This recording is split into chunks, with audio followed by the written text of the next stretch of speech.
replying to the first part, not the second part, because the second part it's just like two. These are two images chopped together. Um, but I replied to the first tweet on top there, and it's a picture of Marjorie Taylor Greene's tweet from an account called Clown World, putting out an X post saying what a libtard and calling Marjorie Taylor Greene a libtard because she had tweeted on December 1st, fix healthcare, not regime change in Venezuela. And so he says, what a libtard. I think I responded something like, it's hilarious that Clown World is posting a clown take. Yeah, right. But I'm not going to sit here. Hang on. Is that tongue in cheek though? Are they saying that? No. Clown World's one of those that gets paid $7,000 a post by Israel. Yeah. Okay. Clown World turned into a clown real fast. Allegedly, by the way, Clown World. Allegedly.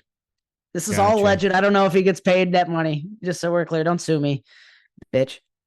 But I'm gonna reply to like her tweet and say, I'm not going to pretend that I'm some liberal, but like obviously if we're talking about fixing a domestic issue versus going to fight another regime change war or any war for that matter, and claiming that it's drugs coming into this country, and we'll talk more about more about the Venezuela situation per se, but I'm obviously going to go with let's fix the domestic issue. Like this is kind of why like the Republican faction has been like split. And I don't know how big the split is, how many people are in our camp and how many people are in that old school camp. But I'm not a liberal.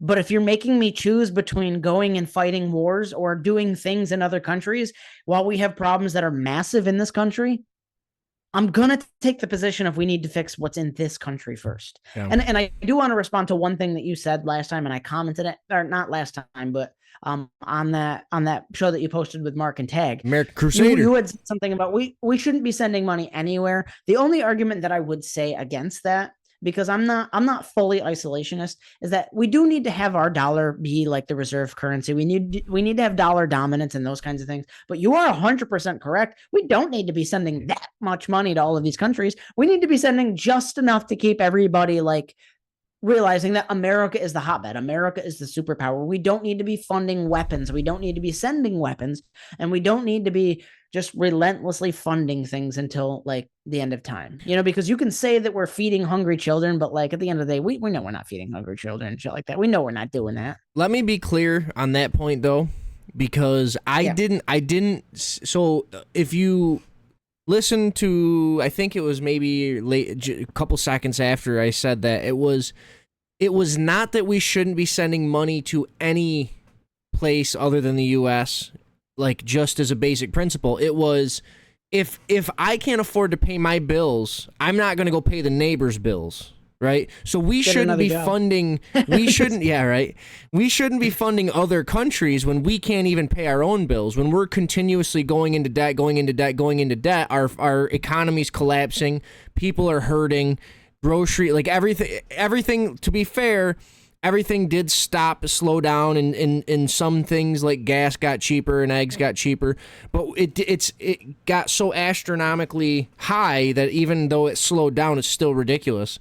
My point is we should totally change all of our focus onto America and how we can build our country back before we're worrying about sending money to any other country. Once we have our country back online, not business as usual, but return to diplomacy in the rest of the world.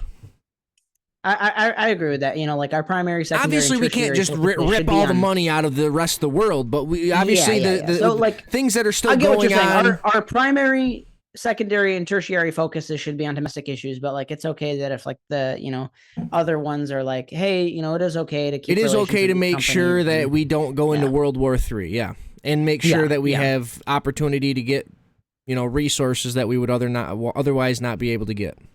Fair enough. And then I'm going to go back to the original point here. At the bottom here, this is an old tweet from Clown World, March 21st of this year. He said, I paid $2,900 for a root canal 2 months ago. It's absolutely insane in the USA. Yeah. So like you're like calling her a libtard because she's saying let's fix health insurance rather and than then like, you're complaining about it. yeah, and then like That well, hang on. That's why my favorite part, by the way, and by the way, if you're, I I think I did a really good job this past weekend on my show about healthcare, and what's going to happen in 2026. Please go watch it. I posted it on Sunday. Please plug do. it. Plug I it. put a lot of effort into that show. Plug it. But my favorite thing about American healthcare is that eyes and mouth are add-ons. So if you have healthcare Yes. coverage, Yeah. you gotta pay extra to Just cover for the eyes and those the mouth. specific. Yeah, I know it is funny.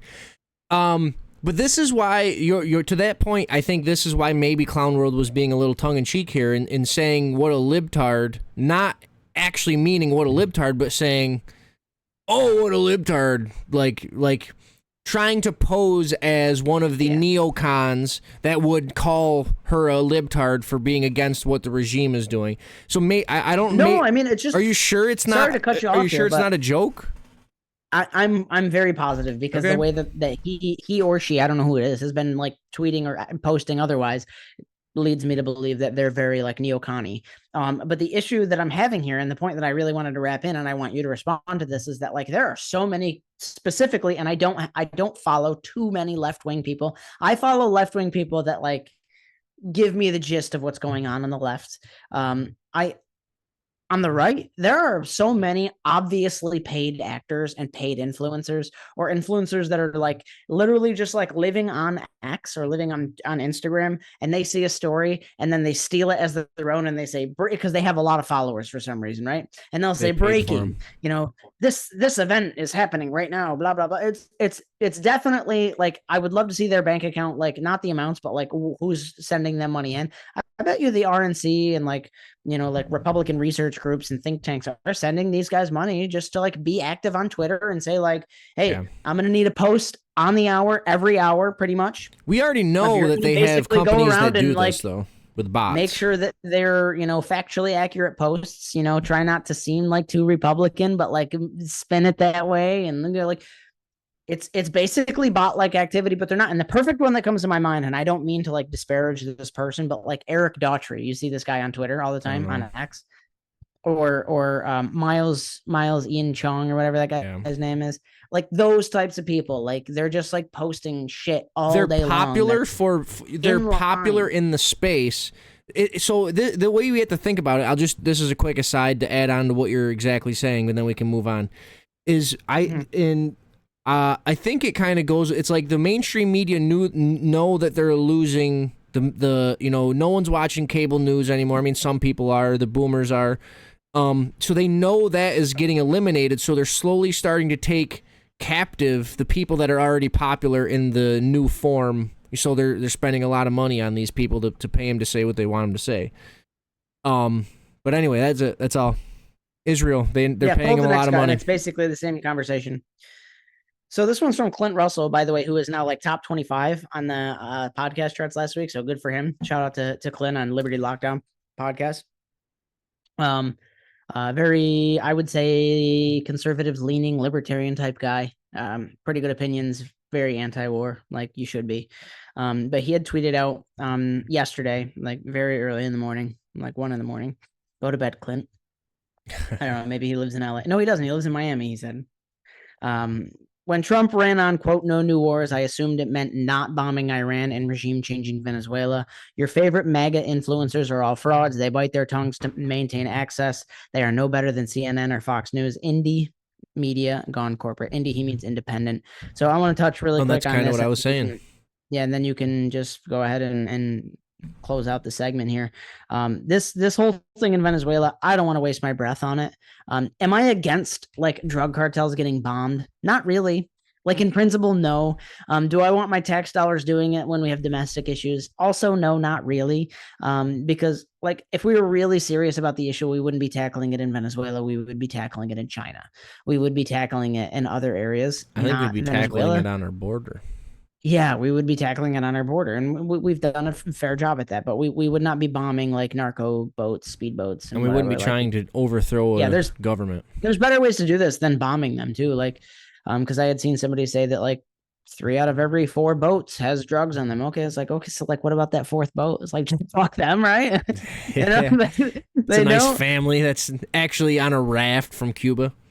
Yeah, so I'm not into the regime changing bullshit anymore. I'm not into like all this stuff. Like I'm by saying this, I'm not saying that I want drugs to come into this country. I'm not defending the drug traffickers. Like, fuck them, dude. Like, I agree. Like, once they land and you confirm they're a drug trafficker, once that boat docks and they're like getting the drug, snipe them. I don't give a shit, dude. Like, Blow them save the up money. then. A sniper bullet is more efficient, I think, because you can just get like 4 people on the boat instead of wasting a $20,000 bomb. You can snipe them for like $1 a bullet. Boom, boom, boom, boom. $4 right there, gone. And you can keep the boat after, so it's probably a net win. And the drugs, you can keep those after too. And you can keep the drugs, and we can have a party to celebrate. We all know it's our government that's selling it to our people anyway. Yeah. So, and then the second point, your mega influencers are all frauds. I mean, I'm not gonna list names like I did already, because I don't want to disparage anybody, but like they not only do they bite their tongues, but they go along with a lot of this shit too. Like, if I said what I just said in a tweet, somebody would be like, "Oh, so you're supporting the drug traffickers?" It's like, no, dude, I literally just said fuck them. You're just mad because I don't agree with your position 100%. It's a liberal mentality that's going on in the neocon sphere right now. Literally from Israel to this Venezuela thing to like everything in between. Like the H-1B visa thing is like totally insane. Like the neocons, it's like the talking points get sent out in an email, and then like these 25 accounts that have like 1 million followers, boom, boom, boom. Well, if you disagree with this, then you're basically a liberal. It's like, dude, you know what? I don't care. Call me a liberal. Liberals are the ones that want more foreigners in here. We're supposed to be the ones that want less foreigners in here. Yeah. Anyway. And the final close out there, the independent media has gone corporate 100%. It's like they're literally working off of the same script. Like, they're not literally working for a corporation as far as I know. But like I said, I would love to see who's paying them. I bet you RNC think tanks are paying them. So to that very point, this is why I disagree with the sentiment of indie media gone corporate in the way that he's saying. So there. Okay. Well, I guess he's hang on. He's saying sure, but I guess the idea of just these people are. So what I disagree with is that saying that they bite their tongues to main access. I think some people do that, but I think actually a large swath of the people that are saying it actually believe it. They just believe the conservative talking point because it's the conservative talking point, rather than giving it a thought and saying, okay, does that actually make sense, or is it just a conservative talking point to get me to conform to whatever the conservative establishment is doing? So I think it's a little bit of. It is a little bit of that leftist mentality of, we saw with the woke tribe that people, even the most fair of Democrats, when it came down to, voting for Trump or voting with their tribe, they still voted for the tribe, even though, maybe not every single Democrat was an LGBTQ supporter. They still just went with the Democrat talking point because they were Democrats, and this is the Democrat talking point. This is the crazy thing, is the majority of the human race their opinions aren't even their own opinions. And obviously we all have opinions that we agree with, that we heard from someone else, but the majority of people don't even make their own opinions. They just agree with whatever the popular opinion is of someone that they associate with in the majority of these things. So it's like, we have to take a moment, even on the conservative side, and when we hear conservative, talking points, when we hear certain things that may sound conservative and it's being pushed heavily by the media, maybe we should take a step back and see who's pushing it, why they're pushing it, and if it's actually a conservative position. Because a lot of these things, like pushing H-1B visas, they'll sit there and say you're a liberal if you disagree with that, but it's actually the liberals that want more foreigners in here doing more of the work and less white people. They say they want their Latinas to be scrubbing the toilets and picking the berries. Yeah. It's like, so how do they manipulate it to say that if you want less immigration, then you're a liberal? It's like, no, that's the conservative position. So how did you talk me into this circle with trying to get me to agree with more immigration? That just doesn't make any sense to me anyway. Yeah. I mean, who's going to change my bathroom garbage and scrub my toilet? What was that lady's name on that they brought on The View, and she said that, and they were like, "Oh, you can't say that. You can't. Oh, that's not what I meant. That's not what I meant." It's like, yeah, that's exactly what you meant. You said who's gonna scrub your toilet, Donald Trump? I guess the illegal Mexicans, because that's what you just implied. Yeah, I mean, I guess they do it now. Anyway, like, share, subscribe, comment, do all the things. Comment down below if you think we should be overthrowing Venezuela's government, or if we should not be overthrowing Venezuela's government. All right. Anything to say?